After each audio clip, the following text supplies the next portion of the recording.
Tu es manager de projet numérique chez Orange, c'est bien ça? C'est ça. D'accord. Est-ce que tu peux nous présenter globalement ce que toi tu fais au sein de Orange et puis nous dresser peut-être un portrait succinct De mon métier. oui, des métiers du numérique global. Ok, très bien. Bon, bonjour à tous. Du coup, je m'appelle Linda Kier, comme on vient de vous le dire. Je suis manager de projet chez Orange dans le domaine de l'IT. Je suis à la DTSI, la Direction Technique des Systèmes d'Information. C'est un quotidien assez riche où en fait je pilote la création d'applications internes et externes. Donc une application en entreprise, c'est la même chose que ce que vous connaissez en tant qu'utilisateur. Et mon rôle est plus précisément d'être product manager. C'est un rôle qu'on a dans les métiers de l'agilité. Alors, dans le numérique, l'agilité, c'est vraiment la clé de voûte pour obtenir un rôle qui est assez sympa et qui recouvre beaucoup de champs des possibles. C'est quoi l'agilité du coup? L'agilité, alors ouais, bien sûr, l'agilité, c'est une méthodologie qui permet de faire des développements beaucoup plus rapides qu'avant. Avant, dans nos métiers, on développait en cycle en V. Alors, si vous avez fait un peu de management de projet, je pense que ça vous parle. Sinon, n'hésitez pas à vous renseigner dessus. C'est un peu désuet, donc ne prenez pas de temps à vous renseigner sur ces métiers de cycle en V.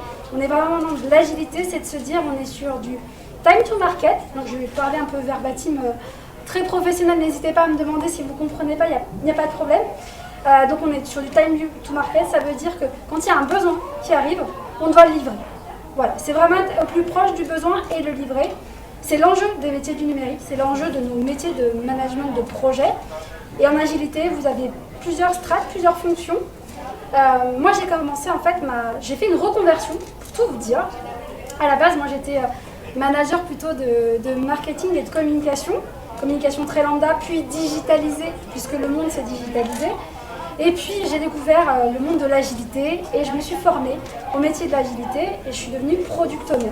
Product owner, c'est la personne qui va dire pour une fonctionnalité, il faut tel et tel développement. Je vous le fais en gros, c'est très macro, n'hésitez pas si vous avez besoin de plus d'informations.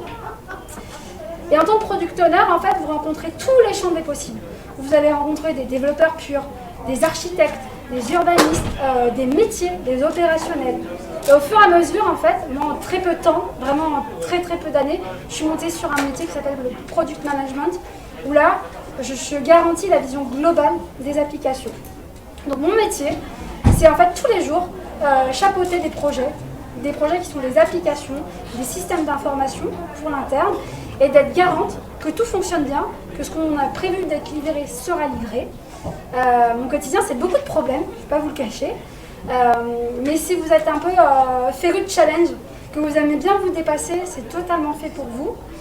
Comme je vous l'ai dit, moi j'ai fait une reconversion dans ces métiers-là, donc vraiment tout est possible.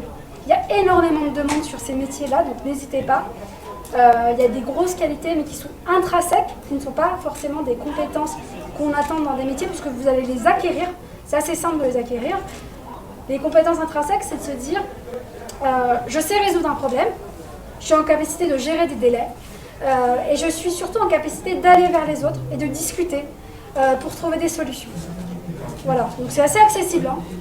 Est-ce que Linda, peut-être tu pourrais rapidement nous donner un exemple de projet concret sur lequel tu as travaillé pour que les gens qui sont ici et qui nous suivent sur les streams puissent avoir une petite idée de à quoi ça ressemble? Oui, bien sûr. Alors, par exemple, actuellement, je suis sur un projet qui s'appelle un portail. Et dans mon portail, je dois réunir plus de 70 applications différentes qui devront passer par un portail. Je pense que les portails, vous connaissez. Je suis chez Orange, donc je vais vous parler du portail Orange de la consommation. Quand vous allez sur orange.fr ou orange.com, vous avez tous les services développés par Orange sur une seule page. Ben moi, je fais pareil, mais en interne, sur de la fibre. En fait, le projet sur de la fibre. Donc, un projet aussi qui est novateur, un projet qui demande d'être tout de suite opérationnel, d'où le gros challenge. Et moi, mon rôle, c'est d'aller écouter tous les métiers qui existent, toutes les applications, et de savoir, d'aller connaître leurs besoins pour pouvoir l'implémenter dans mon portail. Voilà. Je ne sais pas si c'est très clair, c'est un peu abstrait parfois. C'est comme si vous disiez, vous êtes chez Amazon. Je vais essayer de faire un peu plus simple. Je suis chez Amazon et chez Amazon, vous voyez, vous avez des produits qui arrivent. Je dois dire d'autres, Amazon, eBay, Cdiscount. Voilà, j'ai fait les trois, on ne sait jamais. Du coup, il y a des produits qui vous sont proposés quand vous faites une recherche. Et ben c'est pareil, c'est quelqu'un d'ailleurs qui s'appelle un product manager qui est appuyé par des product owners qui vont décider que tel produit doit apparaître quand vous avez fait tel mot-clé. Quand vous avez fait tel mot-clé, on vous fait apparaître telle autre recherche. Dans votre part de recherche, on vous propose encore autre chose. Tout ça, c'est de l'humain derrière, avant de la machine. Il y a de la machine effectivement, mais c'est derrière des humains qui décident de se dire, si monsieur X, il veut acheter un taille S et qu'il est en plein jardinage, donc je vais aussi lui proposer des gants. Voilà. Donc tout ça, il y a des personnes, c'est des métiers qui recherchent énormément. Et vraiment, c'est très accessible. Petit atout pour les femmes, c'est qu'il n'y a pas assez de femmes dans ces métiers-là, donc c'est vrai qu'on cherche beaucoup de femmes aussi. Donc n'hésitez pas. C'est pas un métier de geek. Enfin, moi, je pensais avant que, en allant dans le développement, dans l'IT, les DTSI, j'avais trouvé que des mecs avec des t-shirts, des jeans, hyper geeks, et j'allais rien comprendre. Pas du tout en fait. Vraiment, c'est une image qu'on se fait, c'est un frein qu'il faut s'enlever de la tête. Moi, j'ai réussi à monter en compétences assez rapidement. Si vous êtes curieux, ça passe très très bien. Parce que quand on aime comprendre les choses, en fait, on apprend plus vite que les autres. Et franchement, ça vaut le coup. Moi, j'adorais la communication, hein, c'est pas du tout le problème.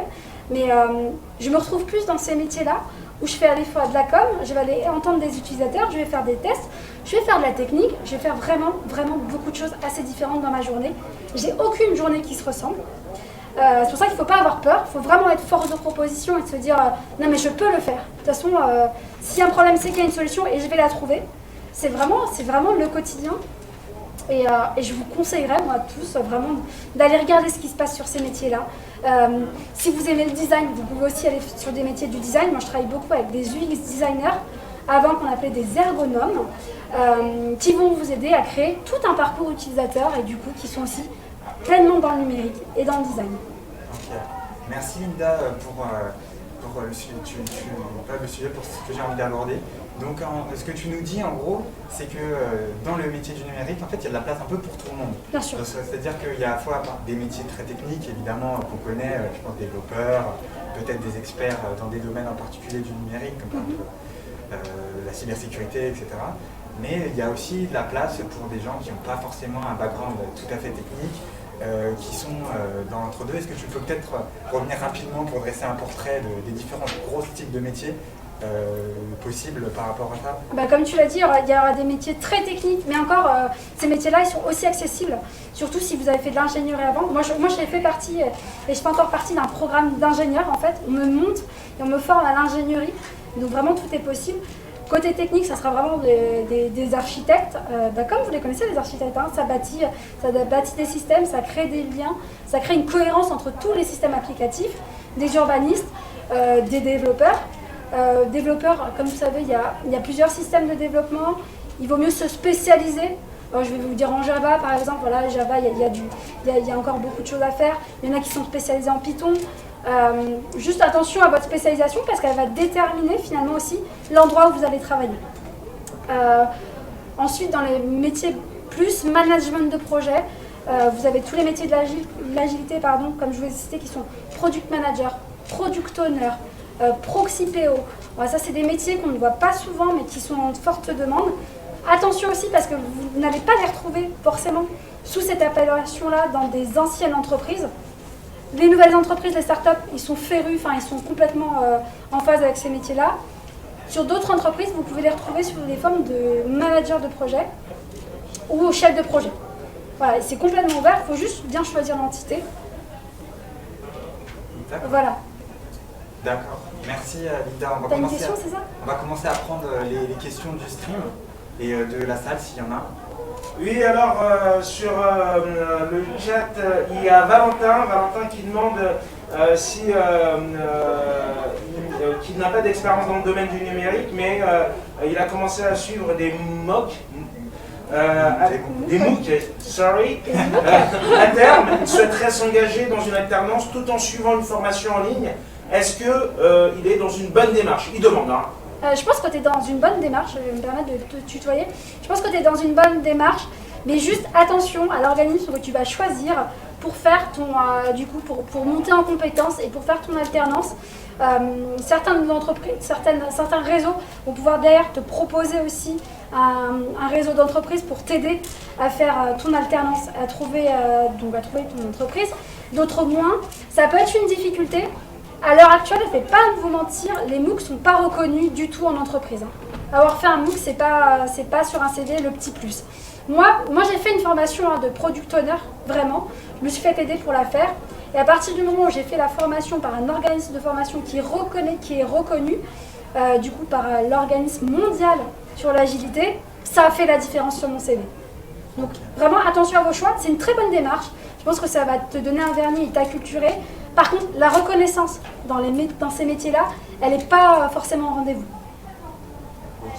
Alors sur la formation, il y a encore une autre question d'un internaute qui, sur la formation en ligne, demande si les formations du type Open Classroom permettent-elles d'obtenir un niveau de compétence suffisant pour décrocher une alternance au sein d'une entreprise, par exemple dans le domaine de la cybersécurité. C'est un peu le même type de question, ouais. On a promis qu'on la poserait. Ouais, non mais t'as bien fait. Écoute, il y a quelque chose qui a été cité, c'est Open Classroom, qui a aussi un réseau derrière. Moi, attention juste à une chose, une alternance n'est pas acquise par un MOOC. Juste ça, votre alternance, elle va être acquise par vos compétences intrinsèques. Ce qu'on recherche chez un alternant, moi des fois je recherche des alternants, c'est vraiment une démarche, un mindset, un état d'esprit. C'est pas forcément ce qu'il leur a fait. Quand vous êtes en alternance, on sait très bien que vous n'avez pas d'expérience professionnelle. Je sais que c'est pas forcément le son de cloche que vous avez d'habitude, mais je vous le redis. Quand on est étudiant, on ne peut pas avoir fait 10 ans d'expérience, on le sait. Par contre, on va chercher quelqu'un qui a envie d'apprendre et qu'on sait qu'il va nous aider sur les sujets, notamment en cybercriminalité, cybersécurité. Il y a beaucoup de demandes, ça a le vent en poupe aussi. C'est comme la data et l'IA, c'est vraiment des domaines qui sont très recherchés, on a très peu de compétences. Donc si vous offrez à une entreprise votre compétence et en plus quelqu'un qui vous forme, mais de façon rigoureuse, c'est vraiment aussi le terme, il faut faire attention à vos organismes de formation. Là, oui, vous allez pouvoir être intégré à une entreprise. Mais c'est vous avant tout. C'est pas Open Classroom ou je ne sais pas qui. C'est d'abord vous, votre personnalité et votre envie de travailler avec cette entreprise. Ok, donc si je résume un peu, c'est bien de se former avec des MOOC, ça permet de mettre le pied à l'étrier. Maintenant, pour avoir une reconnaissance de l'entreprise, c'est important de faire valider sa formation. Donc par quelque chose de diplômant, c'est ça, donc c'est une question en fait. Ouais. Quelque chose de diplômant reconnu par l'État et pas juste s'arrêter au MOOC. Mais pour aller décrocher cette alternance, encore une fois, le diplôme du FINICLUB, il va falloir montrer ses soft skills, montrer son envie. Et c'est vraiment dans l'entretien que tout se joue. Effectivement. Okay. Est-ce qu'il y a des questions dans la salle parmi vous? Bonjour. Est-ce que tu peux parler un tout petit peu plus fort? Je ne suis pas sûre que tout le monde entende. Du coup, je m'appelle Sébastien et je suis en train justement de préparer un bachelor chef de projet, product owner du coup. D'accord. Et justement, je suis en train de rechercher une alternance. Est-ce que vous aurez quelques astuces, quelques tips pour justement permettre justement de trouver ton entreprise? De trouver et surtout de savoir comment nous fonctionner, comment est-ce qu'on peut travailler peut-être. Parce que je trouve que c'est la première vraie expérience que tu souhaiterais avoir, c'est ça? Le conseil que je peux te donner, c'est vraiment montrer que déjà tu as une personnalité qui va faire que tu vas aider sur le projet. Quand on recherche un alternant, on cherche en fait un binôme. Enfin, moi, quand je recherche un alternant, c'est vraiment de me dire je vais avoir quelqu'un qui va travailler avec moi, mais je vais accepter aussi de passer du temps avec lui pour lui apprendre des choses parce que c'est gagnant-gagnant, il ne faut jamais l'oublier. La personne qui accepte de vous prendre en alternance, c'est aussi pour vous aider à monter en compétences, c'est hyper important. Donc il faut un mindset, il faut que ça fit en fait, tu vois, quand tu es en rendez-vous, il faut que tu sentes que ça va bien se passer, que tu vas savoir prendre des initiatives. Ce qu'on cherche, c'est aussi des gens qui savent prendre des initiatives, mais qui ne soient pas dans l'arrogance. Attention, je ne suis pas en train de dire ça non plus. Ce qui est important, ça va être ça. Et du coup, toi, tu veux être product owner. Donc, il faut que tu maîtrises ton poste. Product owner, tu vois, par exemple, dans mon entreprise, un product owner, il est aussi garant de l'ensemble des systèmes d'information. Donc, on va se chercher à savoir, est-ce que tu vas être assez féru et assez curieux, on va dire, de technologie, pour vite t'adapter à notre récit qui est très particulier. Tu vois, c'est aussi ça une entreprise, elle va chercher à se dire, lui c'est bon, il me paraît assez curieux, il a réussi à faire des choses tout seul, chefferie de projet tu gères, donc voilà. Quand tu es product owner, c'est être aussi en interaction avec beaucoup de monde, donc c'est aussi de se dire, tu n'hésiteras pas à prendre ton téléphone pour aller appeler un autre PO parce qu'il y a un problème et qu'il faut que vous le régliez avant que ça remonte dans le système global. Voilà. PO, tu es garant d'un backlog. Il y a aussi des petits mots. Alors ça fait la différence, hein, vraiment. Quand vous allez sur des postes, quand vous allez en entretien, il y a vraiment les mots-clés de vos métiers. Il faut savoir les replacer. Si j'ai quelqu'un qui sait pas que product owner, je vais prendre ton exemple, hein. Product owner, en entreprise on dit un PO, et qui ne sait pas non plus ce qu'est un PO proxy, ça va être compliqué pour moi de me projeter avec lui. Je veux dire, mais s'il ne connaît pas son métier, ça va être difficile. Il y a plein de petits termes comme ça qui sont importants, que vous pouvez aller récupérer sur des sites. Là, il y a plein de verbatim. Faites-vous une liste de mots-clés, puis vous essayez. Alors, c'est comme un jeu, hein. Pendant un entretien, il faut les refourguer, hein, au maximum, et surtout, voilà, écouter la personne qui va te recevoir pour vraiment que tu répondes à sa question et que tu ne lui refourgues pas un truc tout prêt, que tu as déjà dit 10 fois avant, et ça se voit. Hein. Ça se voit, ça s'entend, ça se sent. Voilà. De rien. On a encore une question dans la salle. Bonjour Linda. Bonjour. Une question pour vous. Vous avez parlé tout à l'heure de time to market. Oui. Je voulais savoir en quoi le timing c'est important pour un produit owner. En fait, comment est-ce que ça s'articule finalement le timing dans votre métier? Alors c'est dans tout ce qui est la valorisation. Désolée hein, pour ceux qui ne sont pas forcément férus de ces méthodes-là, ça va être dans ton backlog. Le backlog, en gros, c'est ta to-do list. Pour ceux qui ne connaissent pas, on a un endroit, on a un backlog, c'est notre to-do list de développement à faire. Donc, voilà. Ce que tu vas mettre dans ton backlog, tu en es garant parce que tu es product owner. Donc tu dois dire qu'effectivement, si tu livres telle fonctionnalité à tel moment, tu vas servir un utilisateur. Derrière tout métier de l'agilité et de nos métiers de PM, PO, derrière c'est l'utilisateur qui compte. Alors nous c'est pas forcément, ça dépend de là où vous serez. C'est un utilisateur interne, ça peut être un client, c'est lui qui compte. Donc il faut savoir lui répondre à sa demande quand il l'a demandé. Et ton time to market, c'est là où il intervient. Si tu me demandes maintenant de te développer un bouton pour mettre au panier facilement ton objet et que je te le développe, mais que dans 6 mois, bah, tu seras peut-être passé sur notre application. C'est là où c'est important le time to market. C'est savoir écouter son utilisateur, savoir écouter son client au bon moment et lui livrer les choses au bon moment quand il le demande. Sinon, il va ailleurs, hein. On est tous sur de la concurrence. Vas-y. Finalement, ça me donne une autre question. C'est quoi la différence entre un product owner et un UX designer finalement? Parce que finalement, là, vous êtes vraiment le garant de l'expérience utilisateur. Ouais, mais pas au même niveau. Alors, quand tu es UX designer, tu vas créer un parcours utilisateur. C'est-à-dire que tu vas dire, bah, moi je suis partie voir, ils font des UX expériences, et ils vont aller écouter des futurs utilisateurs, et ils vont écouter ce qu'ils ont besoin, leur nice to have, qu'est-ce qui est rédhibitoire, qu'est-ce qu'ils n'aiment pas, comment ils veulent utiliser les choses. Ça, c'est le travail d'un UX. Il prend ça, il fait toutes ces recherches-là, et après il te le transforme en écran maquetté. Une fois que tu as l'écran maquetté, ça passe par tout un système hein, qui est valorisé, est-ce qu'on le priorise, est-ce qu'on le met dans le backlog ou pas. Et toi, en tant que PO, c'est toi qui dois aller chercher en fait l'information de ça concerne quel utilisateur, comment on le développe, quelle est la source de données. Voilà, ça c'est ton rôle. C'est en fait un product owner, son rôle c'est de dire en tant que X utilisateur, je souhaite ta afin de. C'est ton cœur de métier en tant que PO. C'est ça que tu dois décrire dans les backlogs. Okay. De rien. On va avancer sur un autre sujet désormais. L'idée en fait c'est que Linda, tu nous as déjà expliqué ton parcours, que tu avais été formée, en fait c'était une petite reconversion que tu as faite autour des produits, des métiers des métiers de product owner, de gestion de projet IT. Et en fait, est-ce que tu peux donner peut-être des tips, des ficelles pour améliorer leur employabilité aux personnes voilà, qui souhaiteraient, comme toi, se lancer dans le numérique? Bien sûr, alors je vais revenir, ça va être un peu redondant, mais vraiment, tous les verbatims que vous allez pouvoir utiliser, c'est hyper important.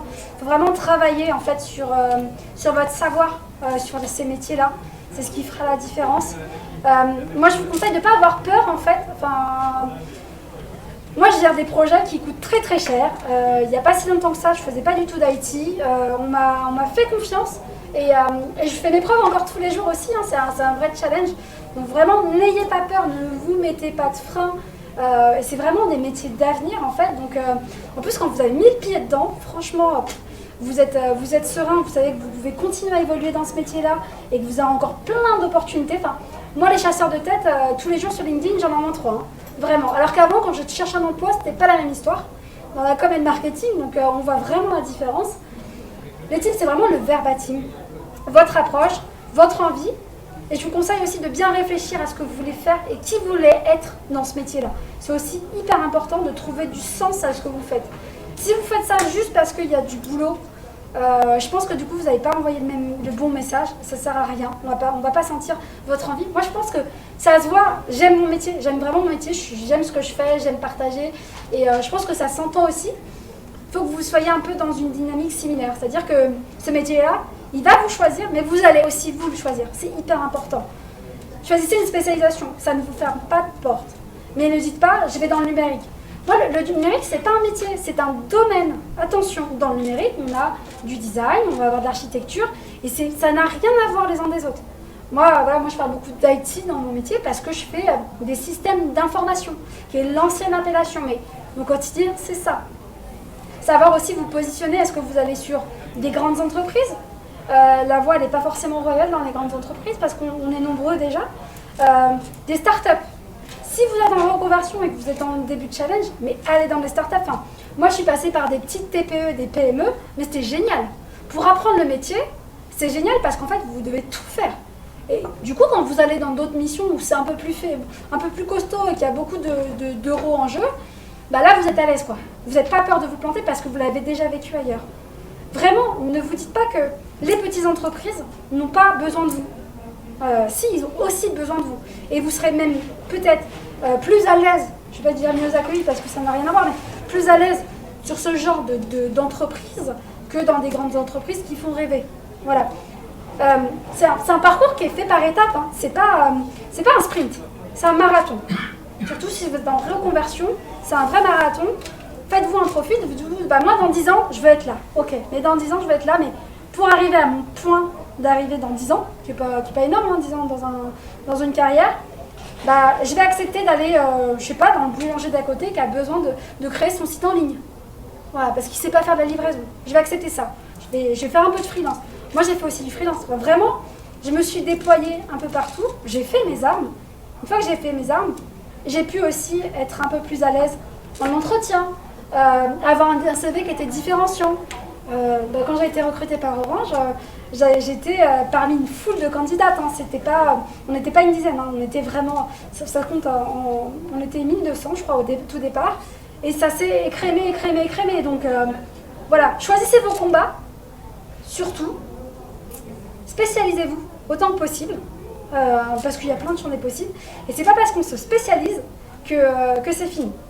Moi j'ai fait de l'agilité, maintenant que je suis experte en agilité, je m'amuse avec, c'est génial.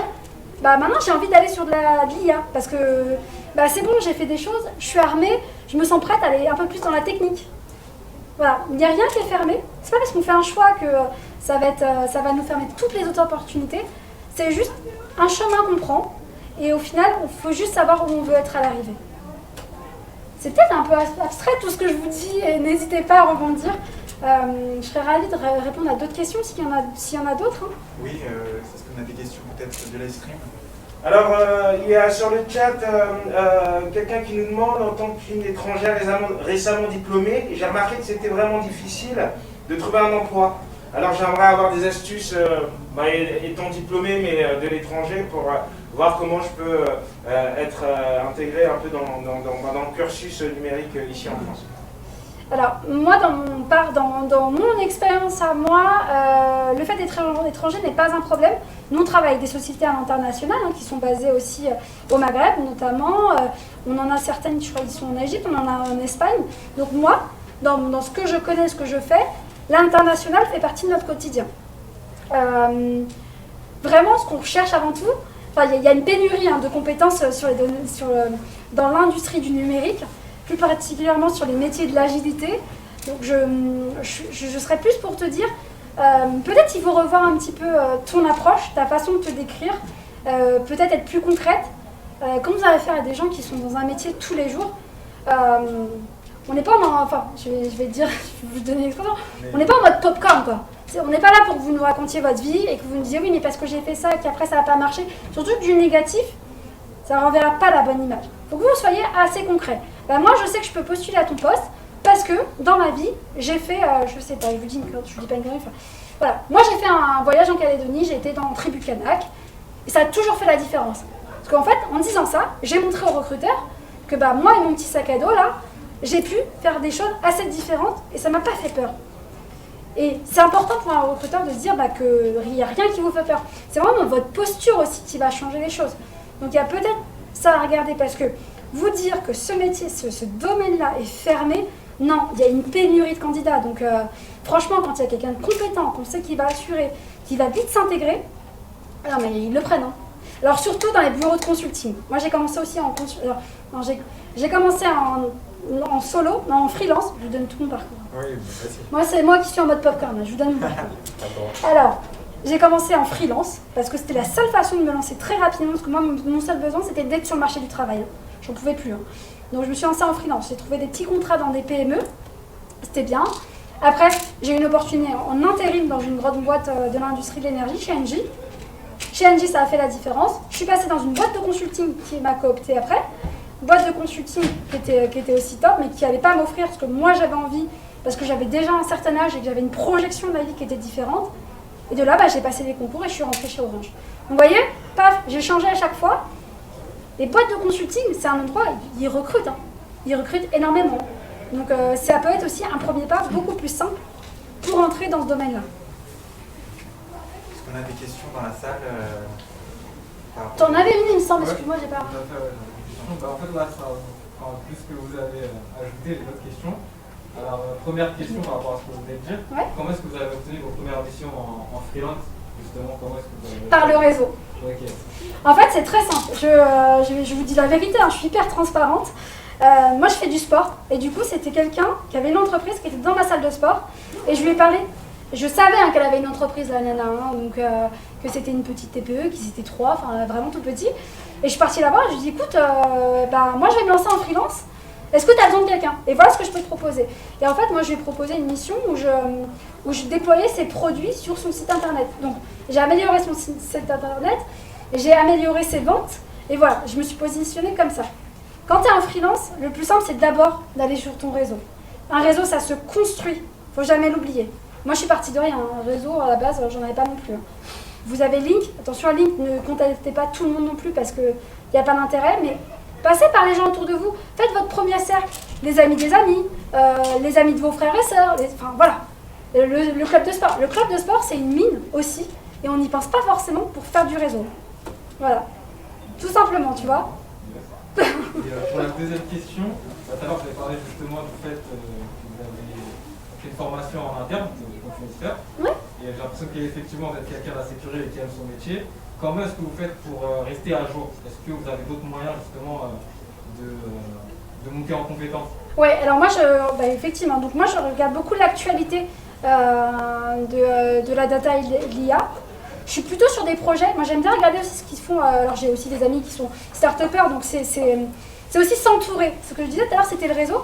Il faut aussi vous entourer de gens qui sont dans ces milieux-là. Moi, maintenant, j'ai des nouveaux amis que je me suis fait au fil de l'eau, qui sont des start-upers, qui sont chez Station F, et qui vont vous parler comme ça, autour d'un café, des nouveaux projets, de ce qu'ils font, ce qu'ils développent. Il y a beaucoup de sites qui parlent aussi de ça. Donc, les sites internet, c'est une mine aussi d'actualité. Est-ce que tu peux en donner quelques-uns peut-être pour... Tu as tout simplement les numériques.com, il y a plein de choses. Les numériques.com. Je sais pas si vous... Oui.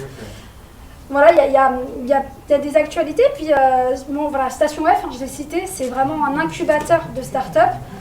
Toutes les grandes entreprises, Orange y compris, incubent des start-up. Vous avez les salons. Moi, j'adore un salon qui s'appelle le Viva Technologie. Le Viva Technologie, en plus, NQT, je sais qu'ils vous offrent des places pour y aller. C'est un salon où j'ai fait mes plus belles rencontres professionnelles, d'ailleurs. C'est un salon où il y a toutes les nouveautés qui vont arriver. Vous allez, franchement, vous rentabiliser votre journée. Vous allez une fois au Viva Technologie, vous avez une vision de la progression qui est énorme. Vraiment, c'est hyper intéressant.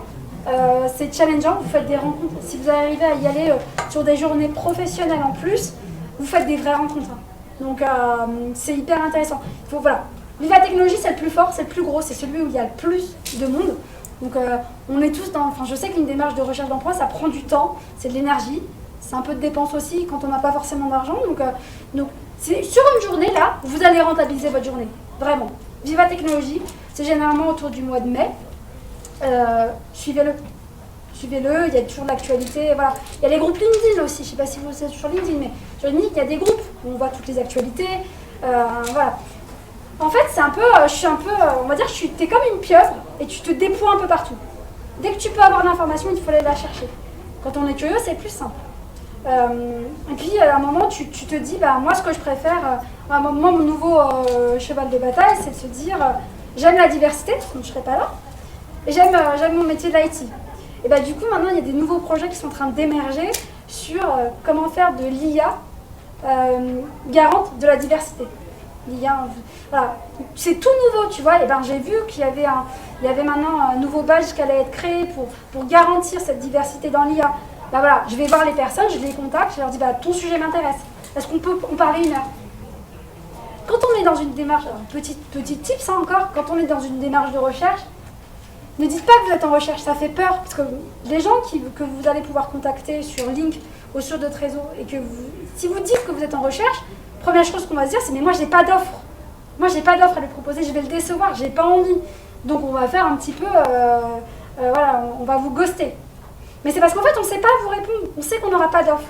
Par contre, si vous allez contacter quelqu'un et vous lui dites pas, voilà, moi j'aimerais me reconvertir dans tel métier, ou j'aime bien ta société, j'aime bien le projet tel de ta société, est-ce que tu aurais 1 demi-heure à m'accorder pour en parler? Là ça match. Là vous aurez forcément quelqu'un à un moment qui va vous répondre. Je ne vous dis pas tout le monde, on n'est pas chez les bisounours, mais il y a forcément quelqu'un à un moment qui va dire il a de l'intérêt pour le projet, ouais je vais partager aussi mes connaissances. Ça aussi c'est important, tu vois. Je suis loquace, désolée. Non, mais c'est très bien, Linda. Est-ce qu'on a des questions soit sur le stream, soit dans la salle? Bonjour. Bonjour. Je suis Achraf Wabi. En fait, actuellement, j'ai un diplôme d'ingénieur en mécatronique. Donc, je m'intéresse au numérique, particulièrement au métier de la data science ou en tant qu'analyste de data. Donc, je me demande est-ce que passer par une formation, ce serait plus rentable pour moi ou essayer de postuler directement avec mon diplôme? Alors, je te répondrai, en fait, les deux, mon capitaine. Tu peux postuler à une offre qui te propose de te former en même temps. Si toi, tu te sens que tu as cette âme-là, je vous dis ça en connaissance de cause. Chez nous, c'est des offres qu'on a. C'est-à-dire, je sais qu'on propose des offres d'emploi avec tout un parcours de formation sur ces métiers de data scientist. Tu vois, donc ça, tu peux faire d'une pierre deux coups. Après, c'est un peu difficile, je pense, parce qu'on vous demande à la fois d'être compétent, d'avoir la compétence, mais en même temps, votre quotidien, c'est quand même répondre à des offres et d'avoir un emploi. Donc, c'est aussi à toi de juger, de te dire, bon, est-ce que là, je suis en capacité de me dire, je vais encore passer 1 an, du coup, en formation, acquérir de nouvelles compétences, ou alors est-ce que je peux pas plutôt essayer de faire en sorte que les compétences que j'ai déjà, je puisse faire en sorte que la personne qui va me recevoir, et quand je vais faire mon CV, quand je vais faire mon entretien, elle se projette dans ses compétences sur un nouveau domaine. Je vous dis, c'est un socle de compétences qu'il faut avoir. Derrière, que tu le fasses chez Toto ou chez Tata, c'est pareil, c'est le même métier. C'est comment toi, tu vas faire pour en fait, atteindre l'objectif du projet. Donc tu vois, c'est vraiment, il n'y a que vous qui pouvez répondre à ça. C'est très unitaire, c'est très personnel. C'est un effort de retourner en formation. C'est pas, surtout quand on a. Moi, j'avais fait 2 masters. Enfin, j'ai fait 2 masters. J'ai fait 2 masters et c'est vrai que te dire, tu repars pour une formation, c'est dur, quoi. Moi, j'ai eu de la chance de faire ça avec mon emploi. C'est-à-dire que j'ai un emploi et en même temps, on m'a proposé de me former. Moi, c'est ce qui m'allait le mieux. Voilà. Après, il n'y a que toi qui peux savoir. Les data scientists, c'est un métier qui est recherché. Mais ça demande des compétences assez spécifiques. Et en termes de formation, c'est pas ce que j'ai. En termes d'expérience aussi. Donc, je me dis qu'il faudrait peut-être passer par une école ou essayer mes chances en postulant. Je sais pas ce qu'il y a plus de choses. Encore une fois, si tu postules, il faut que tu fasses en sorte que ton CV il matche pour ce métier-là. Donc ne va pas forcément, alors j'espère que ça parle à tous et que ça sert à tout le monde ce que je vais dire, mais peut-être ne va pas aller trop préciser sur quel projet tu as fait. Plutôt donner, tu vois, faire matcher le profil de data scientist avec ton profil actuel. Tu vois, tout ça c'est aussi un travail. Parce que n'oubliez, alors il y a des petits trucs aussi, que je dis souvent aussi aux personnes que je mentor, n'oubliez pas que dans beaucoup d'entreprises maintenant, Il n'y a pas d'humain pour la première sélection des CV. C'est des robots qui sélectionnent vos CV. Donc si le robot il ne retrouve pas les mots-clés de l'offre dans votre CV, vous passez même pas la première strate. Hein. Donc c'est pour ça qu'il faut bien personnaliser, il faut bien faire attention, il faut bien retrouver les mots-clés. J'insiste, je pense un peu sur ça, mais c'est vraiment hyper important. Quand on lit un CV, on le lit en 30 secondes, hein, et encore c'est max. Et des fois, nous, en tant que manager, on n'a pas les CV avant qu'il y ait eu le robot, donc voilà, une plateforme, hein, le RH, qui se dit est-ce que ça correspond, et qui ne connaît rien à notre métier. Hein. Le RH ne connaît pas forcément les métiers de la DTSI, par exemple, ouais, du numérique et tout ça. Le RH, son métier, c'est de recruter. C'est pas de savoir ce qu'on fait derrière nous, dans nos missions quotidiennes. Donc, il va se dire, bah, il a parlé avec moi, je lui ai dit à peu près ce que je voulais, il va regarder si ça matche ou pas. Donc en fait, quand vous êtes manager, vous n'avez pas les centaines de CV. Hein. Vous en avez 5, franchement, un grand maximum 10. Mais moi, j'en ai jamais eu 10. Hein. Généralement, on m'en propose 5. Voilà, donc attention à cet écrémage-là. Ça veut dire qu'en amont, il faut que vous ayez vraiment taffé sur votre CV aussi. Bonjour, je m'appelle Lamy. Bonjour. J'essaie de faire une reconversion dans les métiers de gestion de projet. Oui. Et je me demandais qui sont les types de postes où on a plus la possibilité d'accéder. Ils ne sont pas aussi exigeants par rapport aux juniors. Ou, je ne sais pas, vous parlez de product owner, j'imagine que c'est plus exigeant. Il faut être garant de plus ou moins du projet. Je me demande s'il y a d'autres postes où ils sont un peu moins exigeants, ils ne demandent pas autant d'expérience. Bah, je suis contente que tu poses la question du coup parce que je n'ai pas forcément envoyé peut-être le bon message. Non, product owner, c'est un métier qui est très accessible. Pourquoi? Parce que c'est un métier qui n'existait pas il n'y a pas très longtemps. L'agilité, c'est des nouvelles méthodes. Donc il faut savoir qu'en entreprise, les gens n'ont pas ces compétences-là. On est en train de les former en interne. Ça prend beaucoup plus de temps d'avoir quelqu'un en interne qui se forme et qui est compétent sur un domaine que quelqu'un d'externe. Donc moi, product owner, je l'ai été en 2 jours. Hein. C'est 2 jours de formation. Donc tu vois, et derrière, je t'ai dit, j'ai eu un contrat direct. Donc non, les métiers de l'agilité, c'est vraiment les métiers où pour moi, c'est là où tu vas avoir le plus d'opportunités. Et c'est là où on va plus te laisser ta chance. Donc oui, si tu veux continuer en plus dans des projets numériques, moi vraiment, je te conseille d'aller sur des gestions de projets agiles. C'est le plus simple. Il y a quelqu'un qui a demandé par rapport aux formations sur Open Classroom et tout. J'essaie de faire ça, j'essaie de me former sur l'agilité, ouais. Mais c'est très intéressant, c'est très, on va dire, updated du tout. Ouais. Mais je ne sais pas si ça correspond vraiment à ce que les entreprises cherchent. Non, alors non, parce que en fait, malheureusement, quand par exemple, moi j'ai fait encore je fais aussi un peu de coaching agile pour les autres personnes. J'ai aussi des coachs agiles qui nous aident à performer tous les jours. Quand tu fais une vraie formation, moi je suis en méthode SAFE, par exemple.